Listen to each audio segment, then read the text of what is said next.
C'est parti, mesdames et messieurs. Merci encore d'être les nôtres sur Voice of Congo, toujours dans les cadres de Masoleta Liamboka. Votre rendez-vous des magazines plus de 143. Surtout, nous décortiquons l'actualité avec les invités. Voilà encore les lots.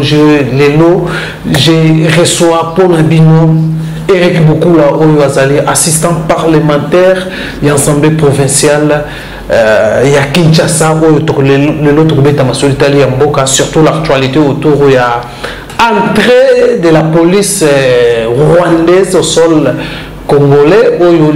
Ça fait fâcher dans certaines opinions, surtout la classe politique de la République démocratique du Congo. Tolandaki, comme ma déclaration, il y a acteurs politiques, il y a d'accord. Pourquoi est-ce que réellement la police rwandaise est en sol congolais, bien qu'il y ait des accords dans le cadre toujours à traquer les ADF ou la partie à Est, on continue toujours à s'aimer terreur, mort na ba congolais. Voilà, mesdames et messieurs, nous allons en parler. Torbet Maskambu est allé à une délégation, il y a Bandeko. Il y a une partie, il y a le pouvoir de PPRD, il y a FCC où il y a délégué, il y a délégué, ça les listes où il déposé dans Sénécouna pour briquer la fonction où ils sont destinés à Bango, Lelo et Kaboli Bango. Ils ont aussi concernant toujours si le temps va nous permettre sur la politique en général, il y a chef de l'État par rapport il y a discours naïe. Est-ce que chef de l'État est un discours moko avoué quand même l'échec il y a Warrior. Est-ce qu'aujourd'hui nous pouvons attendre ou fait ce qu'il dit continue toujours il y a bénéficier soutien il y a population congolaise face il y a la gestion il y a depuis que réqualification il y a majorité salama qui aujourd'hui 2023 et qu'on la favorable pour Félix Tshisekedi. Est-ce que les Congolais vont continuer toujours à donner confiance à Félix Tshisekedi par rapport au Yamakam par rapport à l'opération sans trou à Kinshasa? C'est comme si qui na ba tronçon ou balancer l'opération délégué na souka mais il n'y a rien de concret sur le terrain. Je crois que chef de l'État aussi avait martelé sur l'enterre na misala il y a opération sans trou. Donc tous comprendre que Congolais ont continué coller là, Congolais ont continué coller là pour vivre toujours et ça prise en otage par les politiciens via Congolais et ça a changé. Est-ce qu'à fait ce qu'il dit pour 2022 vous avez favorable? Qu'est-ce que fait ce qu'il dit peut sauver son pouvoir par rapport à ça? Il faut remanier ou continuer avec la même équipe? C'est ça question Bakbaza Kozela. Bien qu'aujourd'hui, même la famille biologique de Félix Tshisekedi fait pression au président de la République pour revoir des choses. Sinon, Congolais, même la famille biologique dit que non, Congolais vont se retrouver. Comment maintenant sauver? Comment qu'on paie sa confiance, qu'on paie sa sourire dans la population congolaise jusqu'au jour d'aujourd'hui, malgré des promesses, la vie de la population congolaise, ils ont trouvé solution. Voilà, mesdames et messieurs, nous allons en parler avec Eric Boukoula sans plus tarder. Bonjour Eric Boukoula. Bonjour Ndeko Ousmane. Oui, parlons de l'actualité en République démocratique du Congo.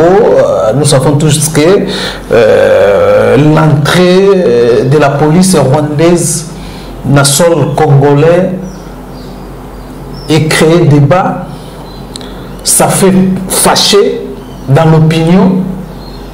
Je ne sais pas quel commentaire Yoko Kosala par rapport, il y a tout ce qui se rencontre autour de ça, surtout, il y a certaines opinions qui disent non, c'est la conclusion, et cette conclusion, il y a balkanisation, ou soit il y a une annexion, il y a une partie, il y a seul Congolais dans Rwanda, Ouganda. Non, moi je pense que c'est un manipulateur. D'abord, il faut préciser, Ousmane, que la police rwandaise il y a un accord, en fait un accord qui est en cours sur voir comment mutualiser la force entre les deux polices rwandaises, mais rien de concret, ça l'est mis déjà. Donc, ça sont des manipulateurs. Les polices rwandaises, c'est la militaire ougandais. Voilà, donc il faut déjà que vous ayez clair côté Rwanda. Bon, alors tu vois, peut-être voilà, présence de militaire ougandais sur notre sol. Tu vois, tous les équipes. Pourquoi? Parce que les lots, c'est un ennemi commun. Tu dis sur la Ouganda, ton ennemi commun, ce qui est ADF. ADF a frappé qui na Ouganda. A frappé à pas la chaque jour. Alors, comme conséquence, nous avons un ennemi commun. Voilà. Dans la scène internationale, c'est-à-dire dans les milieux internationaux, il y a des ennemis ils ont en fonction d'intérêt.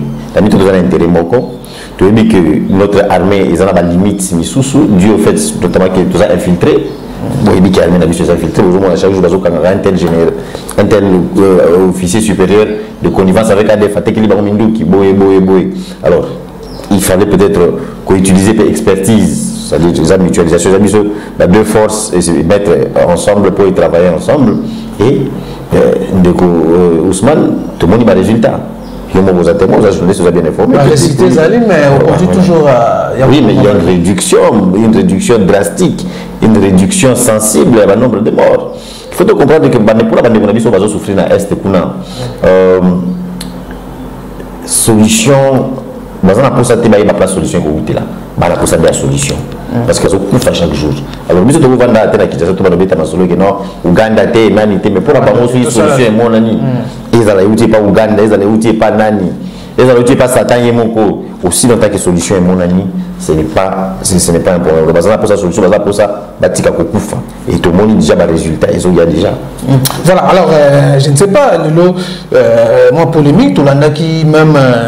L'homme, il y a des pères et des mères, tout le monde dit Martin Fayoum, tout le monde dit Lissanga Bonganga, tous contre cet accord où permettre la police rwandaise, écoute, il y a sol congolaise, bien que jusqu'à présent, n'a pas quotidien, mais les informations ont circulé que non, ils sont déjà dans le sol congolais, et puis tout le monde aussi, pour répondre à Balamako, dans l'Assemblée nationale, honorable Jeannette Kabila a sengi, il fallait maintenant les accords au sein de Ouganda, les accords au Basali na Rwanda.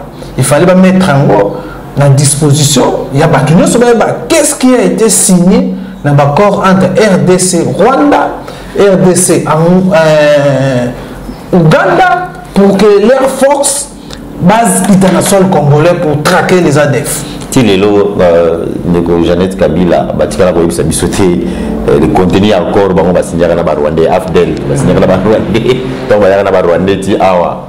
Tu es bien guerre, le tout le monde est allé bango ni bayaka accord ni basinya katile lo bapesa ke accord nini basinya kana ba Ougandais tile lo Afdel la pesa bisote donc le londe de Jeannette Kabila alamuki alors la pongi le londe alamuki pour ba no senga ba contenu. Je crois que le contenu est clair et Atuna Yaza député Atuna la bureau na bango avant que le chef de l'État a lancé opération à informer qui bureau à Sénat, na bureau à l'Assemblée nationale. Donc baza au courant il y a makambo salema. Donc baza na contour na donc akende Atuna kuna ya Atuna na média pour essayer de jouer un peu au populisme et tout ça. To yemi que les unions sont toujours souffrir les abango. Donc je suis désolé ceux qui de Jeannette à la Moukinde Lelo. Oui, c'est important pour le public et c'est important que la nation sache, mais je crois que l'autorité est déjà claire sur ce niveau-là.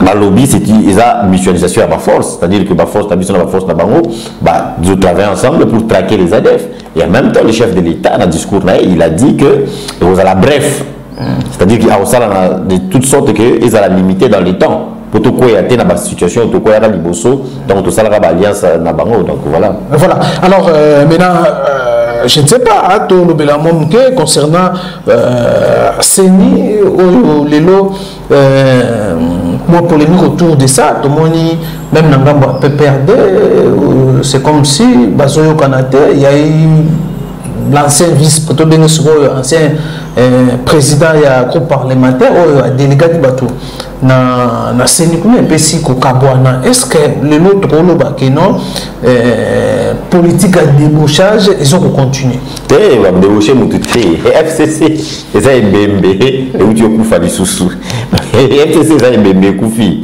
va débaucher mon tout mon côté ils ont la guerre intestine entre bango au moment qui quand FCC quand il y a Kassik, il y a délégué, il y a une frange, il y a un mouvement progressiste, il y a un constant qui ont décidé qu'il fallait avancer, aller vers les élections et surtout qui en ont marre, il y a pression, qui en ont marre, il y a dictat, il y a Kassik, ces jeunes-là, alors je pense que c'est là où s'est posé les problèmes. Et quand on a bimi, il va casser quoi pour casser, jeune wana bango pe malamo ba tsali va créer frange na bango mususu il y a Didi Manara ceux qui Manara pour y présenter. Donc nous sommes à FCC au moins il y a débauchage na division ils ara et donc FCC bah ça déjà déclaration mais que non ils vont pas prendre part FCC Seni parce que la minute tout ça FCC il y a Costa Mutamba FCC a Didi Manara wana FCC a Raymond Chibafila FCC au wapi to yoka bah on ne pas FCC au moins ils ont utilisé contre babalo ça la montant basé na pouvoir diviser débaucher si quoi comment utiliser na 4 na bango moko voilà résultat le FCC est en train de s'effondrer donc pour les bembe ils ont couffé maintenant ça va créer des conséquences à la fin de l'élection tu revivre encore c'est que tu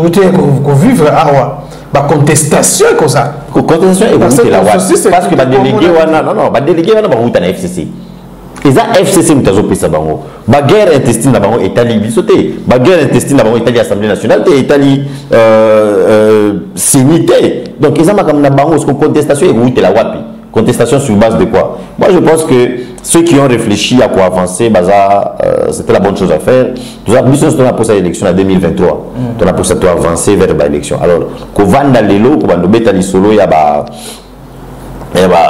délégué et puis ce qui est bizarre, c'est que FCC wana loi électorale, loi organique à Seni wana FCC on a voté qui si vous votez qui loi et comme vous pensez que vous délégué la bino et comme vous avez biso te tromper ça parce que tu ligne dans situation ici la côté de la confession religieuse non bino la confession religieuse est alimité bino boza na ba côté na bino boza na ba composante na bino il faut payer ça boza opposition politique il faut payer ça donc vous voyez que les machination et ça manœuvre pour même biso na dialogue au moins il va FCC na bien que réélection élection ce qui bango ils ont consacré du sous départ là bango parce que déjà avec déboulement Félix Tshisekedi ça a permis à faire partir une bonne partie il y a FCC il y a Kabili wana sur élection du sous que consacrer du départ là bango bien alors bazo banga bazo ka poste ici bazo ka poste là donc c'est compliqué il y a un moni tellement bango ba éviter le bazo luka lelo to bengi bloc patriotique ceux qui bloquent aquatique et koufa lango au moins il y a la manifestation le 22 déjà le 22 non le 22 c'est ça laïque la coordination des laïcs et tout ça il a fallu nous à City na fiasco les sous il y a laïque peut la négro et comme mutu na coin na Monique ça ne va pas les opposition sans position opposition sans proposition et puis la manipulation donc moi je pense que il faut toi avancer c'est Vandika Dimaza déjà on a organisé déjà l'élection il va gouverner toi avancer te préparer 2023 voilà alors maintenant pour revenir sur le discours du chef de l'État dans l'Assemblée dans les deux chambres réunies en congrès alors je ne sais pas aujourd'hui dans la réalité à Congo nous avons est-ce que les Congolais vont espérer encore comment les warriors vont travailler comment chef de l'État a un discours c'est comme si il avoue quand même échec quelque part. Ils ont changé. Ils ont changé lobby. Moussa Salami. Tolandi na opération balandaki à Kinshasa Centre. Comment ils ont retardé? Comment les conditions à Maboulou et Zakaka? Rien depuis balancer en haut, 2 mois en haut. Ils ont réalisé. Est-ce qu'aujourd'hui, non, Félix Tshisekedi a encore la confiance de la population face à sa gestion au Congo? Oui, définitivement. Félix Tshisekedi a la confiance de la population. Mais la population a la confiance. Oui, il a la confiance. Donc, la population a la confiance. Il a la confiance. Mais c'est son équipe. Mais dans le retour, la population a sa confiance. Non, il y a la population épaissit confiance. Donc, en d'autres termes, la population épaissit confiance. Mais Batou va perdre confiance à la population et à l'équipe. Gouvernement ou il y a warrior décevoir. Il faut l'admettre, va décevoir. Bien que le gouvernement il faut tout le bango, voter budget na bango karaté normalement bas banine musala na bango na budget na bango tant va voter budget. Mais ils en a biloko misusu. Ils pouvaient faire même avant. Il y a un bateau de pêche. Non, pêche, il y a Bambisi. Merci, ça n'existe pas. Bambisi, tout ça, Bambisi, il y a la rivière Kassai, tout ça, Bambisi, il y a Tanganyika, Bambisi, c'est ça partout. Mais vous allez, Bambisi, 6 millions de dollars pour ceux qui ne sont pas Bambisi, dans Namibie. Vous savez que Bambisi, vous savez que quota, c'est-à-dire que vous avez un espace pour pêcher. Parce que l'espace pour pêcher, vous avez un espace de 6 millions de dollars, mais vous prévoyez qu'ils ont une date d'expiration. Mais vous avez millions de dollars en œuvre pour pêcher avant la date d'expiration. La date d'expiration, c'est la fin septembre, fin décembre. Donc, ceux qui commis décembre, l'équipe, de perdre l'espace pour pêcher qui est. Mais cet argent, on pouvait utiliser ça pour la bateau de pêche. Même pour louer un bateau de pêche. Louer un bateau de pêche. C'est triste, pas si ça prouve que la carte est incompétent, mais sous baza. Mais sous baza, on a un intérêt dans particulier. La pêcheur a mis sur un maloukoua. Un bateau de pêche. Donc vous voyez que il y a des gens qui n'aident pas les chefs de l'État. Soit autant l'IPM sous le ministre de la Justice, bavure, tout erreur, tout. Il y a des gens il y a qui n'a pas sorti, il y a Willy Bakonga. Donc vous voyez qu'il y a des gens qui ne travaillent pas pour les chefs. Sur autant même dans le cabinet, les chefs de l'État, dans le diaspora, c'est compliqué, c'est compliqué. Donc moi je pense que les chefs doivent comprendre que l'équipe et population peut s'en sous confiance. Même la famille, il y a chef de l'État, famille biologique, on commence à la pression. Si c'est le cas, alors c'est très bien. Si c'est le cas, c'est très bien. Parce que le chef de l'État, c'est lui qui va rendre compte. Parce que ils ont constaté qu'il commence à perdre déjà la popularité. Trop de promesses, des réalisations comme il faut tout comprendre. Il y a sa impulsion, il y a sa vision. Mais ce n'est pas lui qui va mettre en pratique. Alors il y a des gens qui sont là pour mettre en pratique. Si le Premier ministre est incapable de matérialiser la vision chef de l'État, alors il faut qu'il faut tout le monde. Donc moi je pense que le chef de l'État doit comprendre que les Congolais ont garde de l'espoir et c'est lui qui va leur rendre compte. Alors il ne faut pas de complaisance sur ce point-là. C'est vrai, il y a un problème de l'homme, l'homme congolais. L'homme congolais est trop égoïste. Malgré IGF, malgré Nini,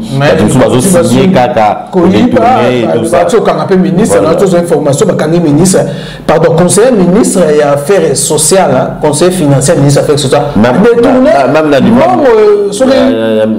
million de dollars. 1 million de dollars. Même au niveau ministère de l'Environnement, c'est compliqué. Mais on cherche au moins des gens qui seront au moins capables de matérialiser vision dans une certaine mesure. Parce que certains ministres, c'est compliqué. Quoique, les ministres travaillent bien. Nicolas Kazali, ça va déjà. Dans une certaine mesure, Tony Mwaba, Maman F. Bazaïba, il y a des gens qui travaillent. Mais il y en a qui sont là pour chauffer les bancs. Il faut qu'il donc, la situation de zone, ça demande vraiment faut remaniement et ça. Il faut remaniement. Ça pour le temps ils sont ici. Pour le temps ils sont ici.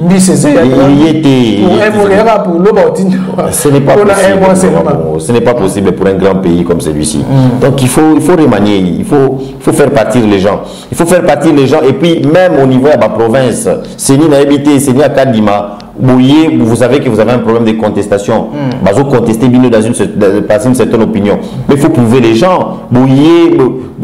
Déjà, élection, quand il y a un gouverneur pour organiser un moyen, comme il y a mais qu'est-ce que les gens ont CENI? Oui, le gouvernement avait déjà saisi la CENI. Mais quand vous saisissez. Mais ils ont non. Le gouvernement a saisi la CENI. CENI pour répondre à qui est. Parce que du moment, et selon la loi, du moment où le gouvernement vous saisit, jusqu'à aux élections, il faut 45 jours. Alors, le gouvernement, c'est vrai, à Zonaki, à Sengi, report. Mais la CENI lui avait répondu que du fait que vous saisissez le vous avez déjà des saisies. Bon, même si tu as un cas de report, on a report au gouvernement Sengaki, il y a un mois. Mais vous avez les 15 calendriers zaté. Alors vous voyez que c'est compliqué.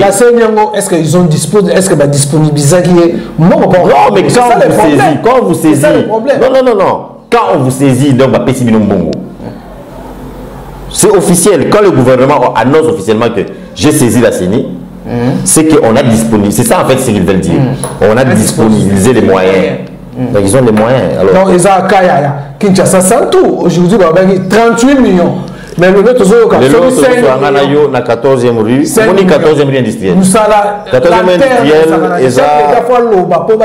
14e rue industrielle, ils ont seul pont entre boulevard et Poids-Rouge. Voilà. Ils ont un axe très important, très employé. Mais les lots sur l'hôtel, ils ont des boulons. Ils ont des boulons. 14e, ils ont des boulons. À un moment, on a des boulons. Pour aller à boulon, c'est difficile, c'est compliqué. Mais balobaki sans trou. La vie sans trou, on balobaki sans trou que batou les autres sans batou il faut les à la 100. Nous toujours comprendre. Donc ce sont des choses. Il y a un problème à Mogo peut-être. Non. Quand on lance un projet, on a un projet. Quand on lance un projet, 38 millions. Quand on lance un projet, les entreprises, ils ont reçu que 5 millions. Pas du tout. Quand on lance un projet, on met l'argent. Sinon il ne faut pas lancer des projets. Bon, ils ont déjà au niveau de la province, au niveau du gouvernement provincial, ils ont un projet à bon pays, qui nous paye tout et tout ça, qui sont là pour parler Babiloguana. Ils ont Chile genoux. Mais tous ces projets-là, pourquoi ça n'arrive pas? Mauvais pilotage, comme l'a dit le chef de l'État. Même pilote, Bazawana. C'est ça le bon problème. Mais chef de l'État ont constaté Babiloguana. Pourquoi pas? Alors, il faut faire partir ces gens-là. Il faut chercher d'autres Congolais. C'est vrai qu'on a un problème. Il n'y a pas un suivi. C'est compliqué. C'est compliqué. Alors moi, je pense que le chef de l'État doit prendre ses responsabilités à main et essayer de changer son équipe et essayer encore. Ce n'est pas facile hein, avec les Congolais. Nous tous s'enrichir, nous tous égoïsme, mais qu'on essaie un peu dans la mesure du possible. Il y a qu'on placer Batou Oyo, tant soit peu, ils peuvent essayer de faire quand même quelque chose. Parce que là, c'est devenu compliqué. Qui est commis impraticable. La vie de Kitse, maman, il partout. Mais c'est compliqué, c'est compliqué. Donc, bref, les mandats chef de l'État, et comme on compte à moi mon boulot. Non. Il y a déjà la plus grande réalisation. La plus grande réalisation qui a été de déboulonner le système Kabila. Mais non, c'était ça. C'est là les débuts. Non. Il y a Congolais, il y a Congolais. Oui, c'était par là qu'il fallait passer. Là, monsieur Zalakité. C'était par là qu'il fallait passer. Le autre jour, il lobby, dans le cadre d'enquête Congo Hold Up, va révéler les sous 530 millions, il y a Gécamine détourné. Gécamine avant de dire il est allié à ça, l'avance fiscale. Avance fiscale, ça veut dire quoi? Que l'impôt n'a pas de taxe, il y a foutaga, il y a foutaga en avance, car il y a le vide. On fout en avance, on fout en avance. Alors on fout en avance. Au niveau à l'État, tout va bien la titrisation, c'est-à-dire l'État, il faut reconnaître que c'est qui va faire. À tout cas, la police va faire 530 millions. Si Gécamine a combien de niveau, à qui des femmes à des femmes on peut foutre un peu en avance. Est-ce que ça va bon? On fout un peu en avance, on a un bon côté. foot à côté. C'est là ceux qui ont commis à terme, de au foot. Mais yo préfère défendre pour foot à avance. T'as là, nous avons des bongo, ils ont utilisé pour nous détourner. Donc, Ousmane, il faut tous à la claire. Bah, tu me dis, tu as rappelé la Babiloko, oh, Kabila, les cas, c'est qu'il y place là. Mais bah, comprendre que eux, toujours vivre. Ce sont les effets. Il y a Babiloko, ce sont les effets dans il y a Kabili, il y a détournement, bah, nani député, on va changer le parti politique, Denis Sanga. Alors, délinquance financière. Mais ceux qui vous ont des délinquance financière, c'est un banditisme financier. C'est un banditisme. Donc, il s'agit des effets.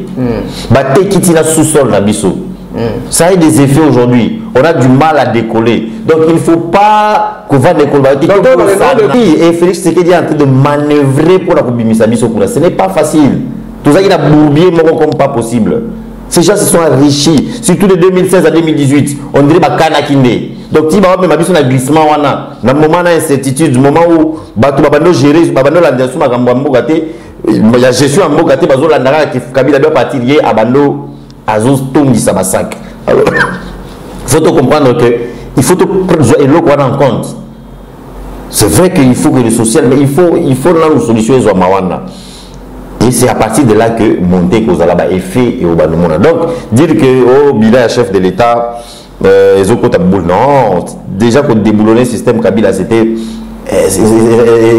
sa performance moi à part ça, IGF Oyo, quoi qu'il y a des couacs dans l'état de droit en général, mais IGF, la justice en général, Hello, malembe, petit à petit, quoi que moi, la loi me sous c'est ça l'état de droit. L'état de droit, c'est sexy, mais c'est peu vilain, c'est couteau à double tranchant. Quand l'état de droit ne permet de vital l'abîme, va violer la loi, va violer ta loi mon côté.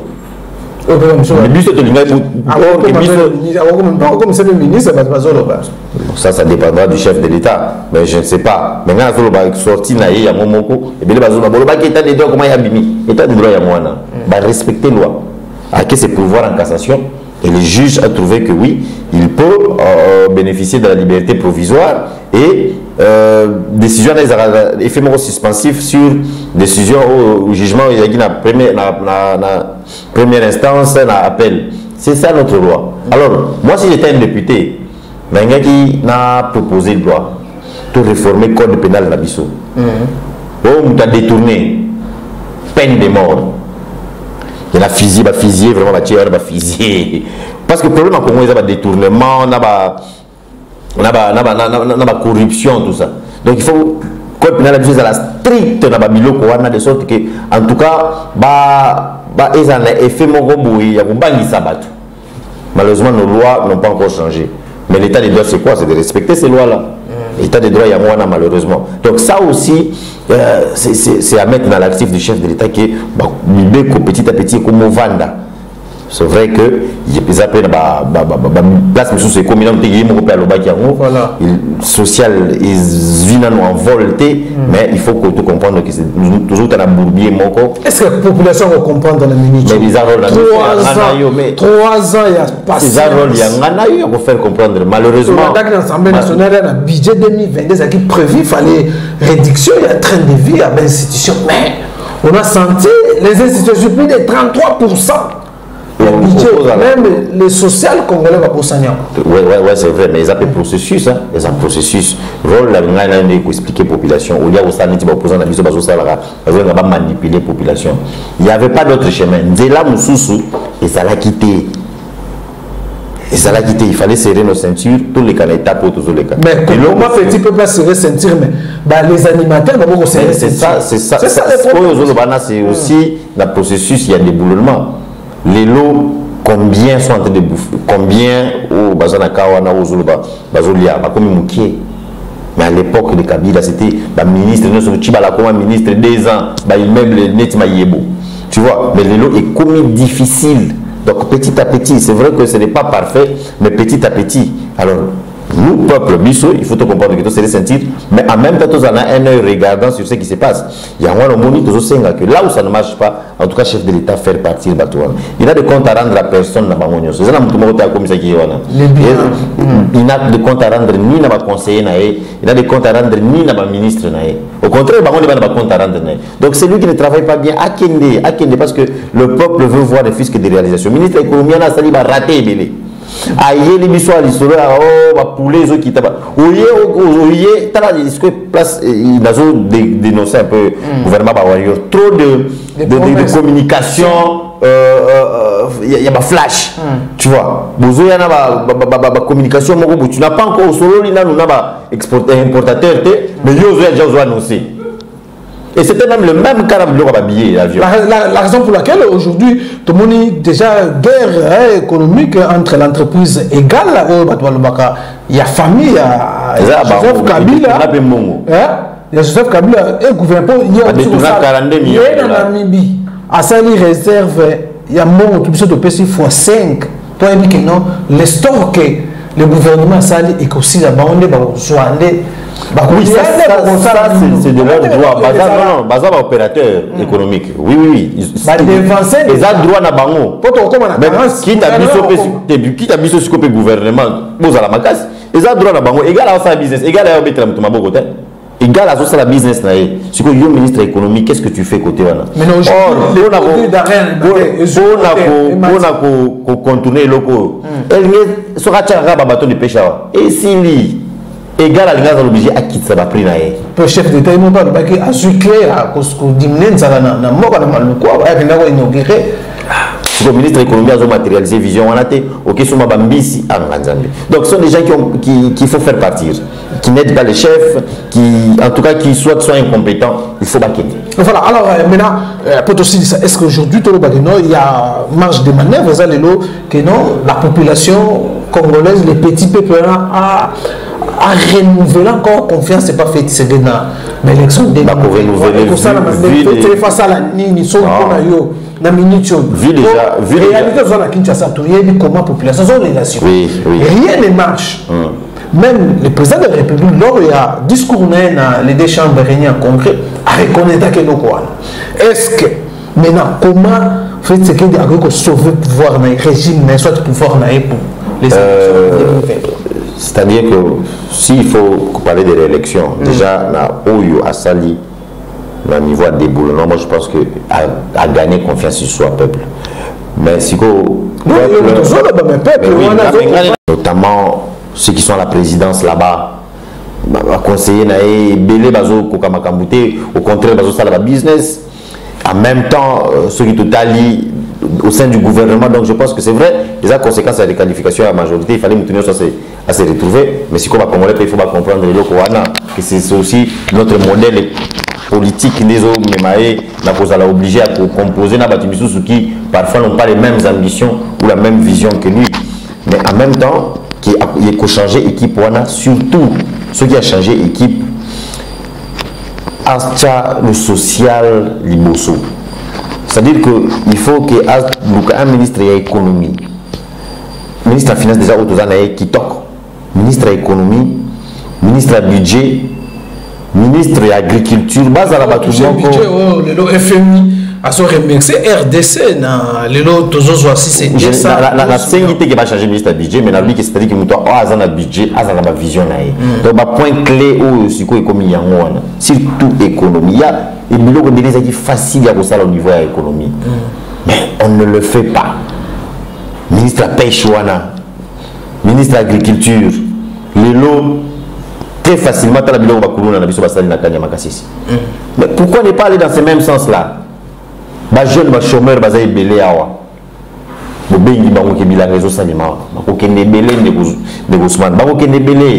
donc moi je pense qu'il faut revenir sur ça. Colloque, conférence. Le peuple n'est pas là-bas. Le peuple n'est pas là-bas. Donc il suffit qu'au niveau des denrées alimentaires, soso ekiti, foufou ekiti, poisson ekiti. Mais vous verrez comment les gens vont chanter Fatih Béton. Donc je pense que dans le moment 2022, on peut espérer. Oui, il y a de l'espoir, il y a de l'espoir s'il change son équipe. En tout cas, dans l'équipe, moi je n'ai pas trop confiance en elle. Voilà, mesdames et messieurs, nous sommes en affaire. Alors, les derniers mots, peut-être, au bout de glisser pour tout souligner. Non, c'est-à-dire que, d'abord, merci pour l'invitation. En tout cas, tout le monde a l'autorité, va travailler pour le peuple. Va travailler pour le peuple. Va travailler pour le chef au Haché, dans place. C'est l'époque où ils ont dit que Moutaya pour s'enrichir et l'écart. Autre commune à l'époque à Fachi. Si vous voyez pour s'enrichir, j'ai fait beaucoup. Alors, va travailler pour le peuple, va reconduire Bango. Dans ma poste, on a s'enrichir et incompétent. Sauf que les gens incompétents, sauf que peut-être que ils ont les Kelayo, c'est une démission. On peut savoir démission. Je crois que au Premier ministre Lelo, à la culture, on a démission. On a démissionné quand on ministre, il y a jeunesse. Donc je pense que dans le moment où le ministre va se sentir incompétent, Batika Kaka, Batika, parce que c'est compliqué. Le peuple a besoin de voir du concret et le chef de l'État a fait ses visions, a fait ses impulsions. Nabi, Moutouneti, Alingeti, Jules Alingeti.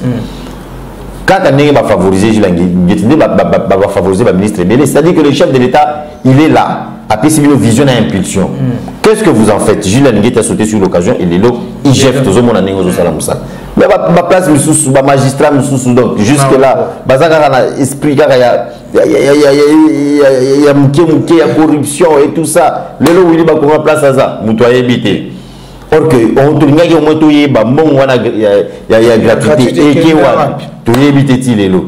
So il total il kuna nani était le monde. Tisiko tout éviter. Mon il y a corona. Donc c'est un peu compliqué. Je pense que il ne faut pas seulement que tu le chef de l'État à cause de la partout et à la fois. Il y a le problème aussi de l'homme congolais. Nous sommes toujours oh miibi à l'État, miibi à l'État. Mais combien parmi biso na musala pas au salaire aux enroulages tracasserie Fatim tatina ko sala tracasserie mais tracasserie na pesa ki muibi ozoyiba ndekonayo ba fonctionnaire na ba commune to na ba bureau sur l'État oya propose un document où ils ont offeré mais au commun il faut madé soit bané bima po sinon ba revendre ça mais ça aussi c'est de la corruption. Donc il faut changer la mentalité des Congolais et il faut vraiment changer l'homme congolais pour tout avancer. Voilà. Voilà, mesdames et messieurs, merci. Nous sommes à la fin de notre entretien avec Eric Boukoula dans le cadre de votre numéro de magazine à plus de 143 autres bêta comme sur l'Italien. Voilà. Et quant à moi, je vous dis merci de venir sur vous avez tellement surtout continuer à faire sa confiance pour tout bêta ma solitaire to bolanda boso information beaucoup na biso. Merci de venir sur prochainement le numéro bye bye.